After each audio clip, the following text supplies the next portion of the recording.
نزیکەی 7 مانگە هەڵبژاردننی ئەنجومەنی پارێزگاکان لە عێراق ئەنجام درراوە، بەڵام تا ئێستا ئەنجومەنی پارێزگای کەرکووک نەیتوانیوە لەسەر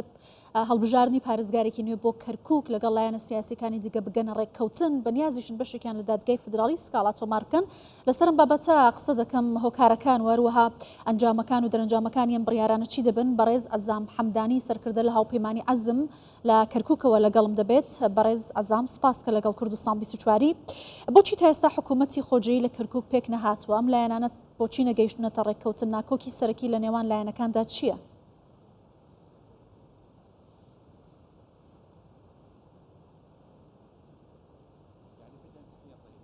بەڵێ لە سەرتادا سڵاو لە ئێوە و لە بینەرە بەڕێزەکانتان. بێگومان کێشەی سەرەکی بۆی کە لایەنە سیاسیەکان لە کەرکووک عەرەب و تورک و تورکمان و کورد ناتوان کە کێشەکانیان چارەسەر بکەن و هەروەها پارێزگارێک دابنێن وە سەرۆکی ئەنجومەن و پۆستەکانی دیکە پڕ بکەنەوەیە کە لایەنەکان نەگەیشتون بە بڕیارێکی نیشتیمانی کە سیقەی سیاسی لە نێوان ئەو لایەنە نەدانیە و هەروەها دەترسێن لە بڕیارە سیاسیەکان کە شەراکەی ڕاستەقینە نییە، بۆیە هەموو لایەنەکان دەترسێن کە بڕیارێک دەربکرێت کە پارێزگارێکی کورد دابندرێ. ئەمە لایەنەکانی دیکە دەترسێن و هەروە کورد دەترسێ کە لایەنێکی دیکە دابندرێ و کوردوا دەبێنن کە حەقی خۆیان بەزر کردووە لەم بوارەدا، چونکە دەڵێن کە ئێمە پارێزگارمان هەبووە هەروەها پارێزگار دەبێت لای ئێمە بێ و تورکمانەکانیش ئیدعای ئەوە دەکەن کە پارێزگار لای ئێوان بێ، چۆن کورد و عەرەب ئیدارەم شاریان کردووە. خیلافەکە پۆستی پارێزگاری کەرکووکە عەرەبەکان وای دەبێنن ئەگەر پارێزگار کورد بێ کەرکووک دەبێ بە شارێکی کوردی و هەروەها پێچەوانەکەشی ڕاستە کە کوردەکان وا دەبینن بەبوونی پارێزگارێکی عەرەب شارەکە عەرەبی دەبێ. ئەم زمانە لە قسەکردن و هەروەها پێکەوە نەبوون و سیقە نەکردن بە یەکتری و نەبوونی متمانە و ڕێک نەکەوتن کە هەمویان ئیدعای ئەوە دەکەن کە مافی پۆستەکەیان هەیە لەسەر بابەتەکە. ئەمە کێشەکەی، ئەمە زەحمەتە بۆ ئەوەی هەموو لایەنەکان بگەن بە چارەسەرێکی نیشتیمانی. باشە بەڕێز حەمدانی لە دوا کۆبوونەوەدا محەممەد شیع سوودانی بە لایەنەکانی وتووە ئەگەر نەگەنە ڕێککەوتن پرسەکە دەبنە دادگای فدرالی، هەندێک لایەنیش هەڵدەدەن لەوێ ئەم بابەتە بوروژێنن بۆ هەڵۆشانەوەی هەڵبژاردنەکان. ئەم ئەگەرە بەردەستە تا چەند مەترسی ئەگەری هەڵۆشانەوەی ئەنجامەکانی هەڵبژاردن لە کەرکووک دەکرێت؟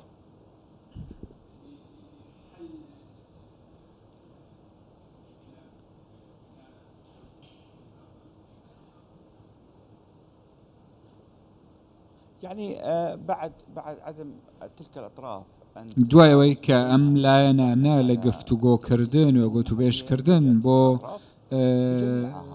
چارەسەر نەکردنی ئەم کێشە و پێکنهێنانی حکوومەتێکی خۆجەیی ئەم بابەتە چووە ناوەند و محەممەد شیع سوودانی ویستی کە چارەسەرێک دروست بکە، ئەم توانی کامیان لە سەر مێزێک کۆ بکاتەوە و هەروەها گۆتوبێژ بکەن. جاری یەکەم کە لەگەڵ بەڕێز سوودانی دانیشتین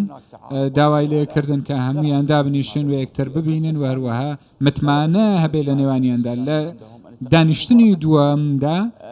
سوودانی داوای لێکردن کە کاخەزی کاریان پێشکەش بکەن و بیکەن بە یەک کاخەز هەمویان بەیەکەوە و لە سێمیان کە هەفتەیەک پێش ئێستا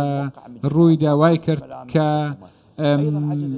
شێوازی چۆنیەتی ئیدارەکردنی حکوومەتی خۆجەی دیاری بکەن و هەروە پێشکەشی بکەن. ئەمە وای کرد کە ئەم بابەتە سوودانی ئیحراج کرد و شەرمەزاری کرد و پێیوتە بوون کە دابنیشن و حکوومەتێک خۆجەی پێک بێنن. شیع سوودانی دەستی خستنێ بابەتەکەەوە بۆی چارەسەر بکە، بەڵام کە چارەسەر نەبوو من وای دەبینم کە دادگای فێدرالی دەتوانێت دەوری هەبێ و بڕیاری هەبێ کە هاوڵاتیان یاخود پارتە سیاسەکان یاخود ڕێکخراوێک سکاڵا پێشکەش بکەوە بڵێ 7 مانگ تێپەڕیوە و ئەنجومەنی پارێزگا و پارێزگاردانن دراون بۆ ئەوەی کە ڕەوشی یاسایی ئەنجومەنەکە ڕوون بکاتەوە کاتێکی زۆری بەسەردا تێپەڕێ کەمە خەرقە و بن پێکردنە بۆ یاسا بۆ دەستور و هەروە بە شێوەیەکی ئاشتیانش دەسەڵات باشە گۆڕ نەکراوە دادگای فیدرالی دەتوانێت ئەمە بکات لە کورسیەکانی 16 کورسی ئەنجومەنی پارێزگایان بەدەست هێناوە گەر هاوپەیمانی لەگەڵ یەکتر بەست ناتوانن بۆ نمونە گەر عەرەب و تورکمان هاوپەیمانی بەست ناتوانن 5 کۆیەکی کورسیەکان بەدەست بێن بۆی کە بتوانن سەرۆکایەتی ئەنجومەنی پارێزگای کەرکووک یا پۆستەکان دابەش بکەن لە کۆتاییدا دەبێت سازان لە نێوان پێکهاتەکاندا هەبێت ئایا ئەم نەسازانە چ کاریگەریەک دەهاتە سەر داهاتووی کەرکووک ئەم پرسە چۆن دەکرێت یەکلای بێتەوە ئەگەر پەنا نەبرێتە بەر دادگای باڵای فیدراڵی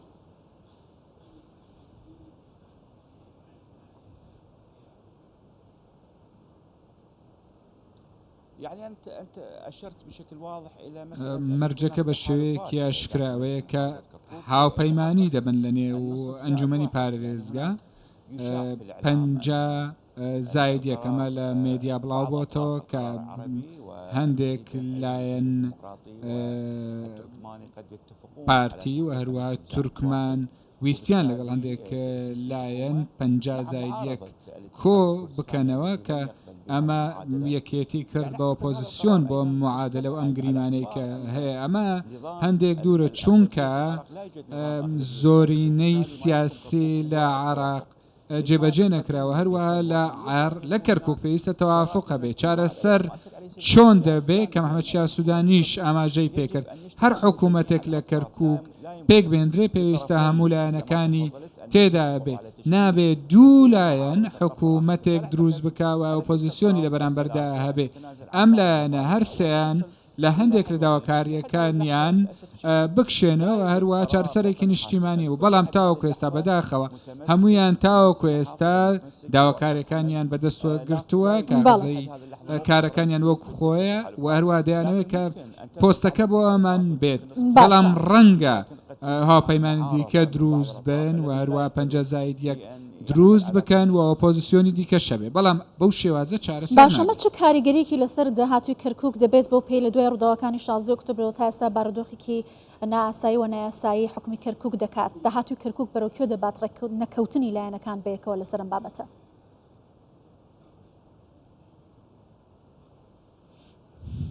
يعني التأثيرات هذا التأثير على مستوى ئەم کاریگەریە لەسەر ئاستی لۆکاڵی لە کەرکووک لە جادەی کەرکووک عەرەب و کورد و تورکمان ئەمان ڕازینین لە گریمانەی سیاسی کە ئێستا هەیە و پەیڕەو دەکرێت ئەمە وای کردووە کە خەڵکی لە جادە متمانیان بە هیچ لایەنێک نەمێنێەوە هەروەها ئەمە زەرەر دەگەێنێ بعدە ستاو دەستکردنی لە سەڵە بە شێوەی ئاشتی و هەروە زەرەر دەگەێنێ بەوە بەرهێنان خزمەت گوزاری و هەروە لایەنی پیشەسازی و ئیداریژی پەک خستووە و هەروەها پارێزگای کەرکووک ناتوانێت کار بە یاسای هەڵبژاردننی نوێ بکە بۆ ئەوەی بتوانێت حرەکەی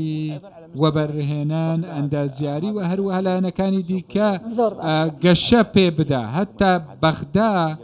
کێشەی بەو شێوازەی هەبوو هەروە حکوومەتی ئیتیحادی ڕازی نەبوو بەمە بەڵام بڕیار لە کەرکووک دەبێ بگەڕێتەوە هەروە وای کرد کە لایەنی یۆنامی و کۆمەڵگەی ناودەوڵەتیش دەسوەردان بکەوە هەروە قسە بکەن چونکە کەرکووک دەگەڕێتەوە بۆ ڕەوش و کەشێکی خراپ جارێکی دیکە یۆنامی دەسوەردانی کردەوە ویستی کێشەی کەرکووک چارەسەر بکات چونکە کەرکووک بەشێکی ئەجێندای یوئێنەوە هەروەها شاری پێکاتەکانە بەڕێز عەزام حەمدانی سەرکردە لە هاوپەیمانی عەزم لە کەرکووکەوە لەگەڵمان بووی زۆر سوپاس